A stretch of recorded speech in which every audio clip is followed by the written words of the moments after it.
मैंने इमामत किया ना, अब छोड़ दिए इमामत। हम 14 साल इमामत किया मैंने। अल्लाह समद।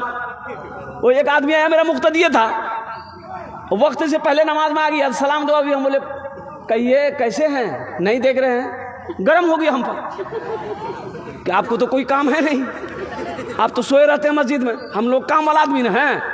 हम बोले भाई ऐसा काहे बोल रहे भाई, हम तो खैरियत पूछ रहे हैं तुमसे। बोला एकदम चुपचाप रहिए।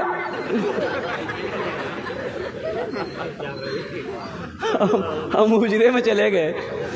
बाद में पता चला कि वो घर से बीवी से झगड़ा करके आया था, तो गुस्सा बीवी पर नहीं उतार पाया, मिल गए हम। इमाम साहब की तनख्वाह कितनी है आपके मस्जिद में? 5,000। देखिए अल्लाह। अच्छा ये एक बात बताइए,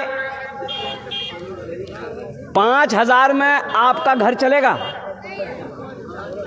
अरे आपका घर चलेगा? अब मान के 7,000 मानिए, 7,000 8,000 मानिए, घर चलेगा? आपका घर चलेगा?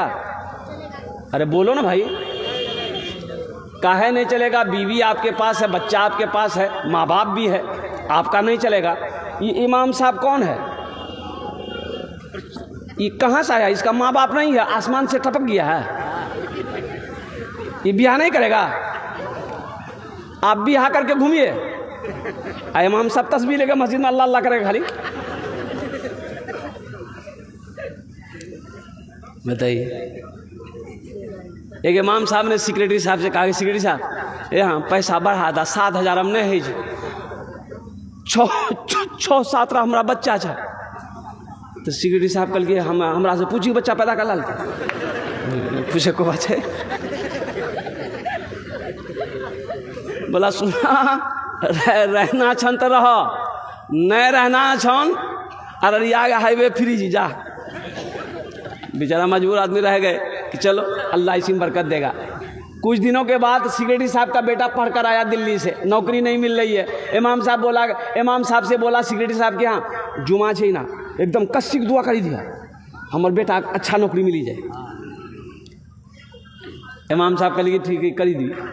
सलाम फेरा इमाम साहब ने खड़े होकर कहा कि भाई इमाम साहब के बेटे की नौकरी नहीं लग रही है, हम दुआ करेंगे। तुरंत ने आमीन कह दिया। इमाम साहब हाथ उठा कि अल्लाह सेक्रेटरी साहब का बेटा पढ़ी गली से दिल्ली से एम करी गली से,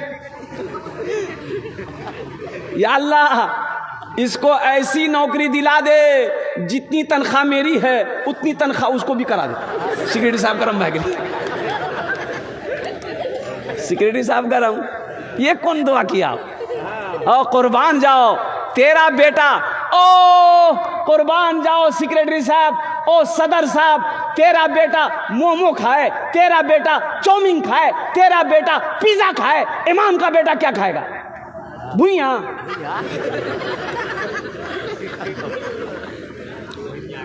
अल्लाह की बारगाह में पकड़ होगी। एक बात याद रखिएगा, मोहल्ले के इमाम को खुश रखिए, अल्लाह आपको खुश रखेगा। मस्जिद का इमाम खुश रहेगा, अल्लाह आपके घर में खुशहाली पैदा फरमा देगा।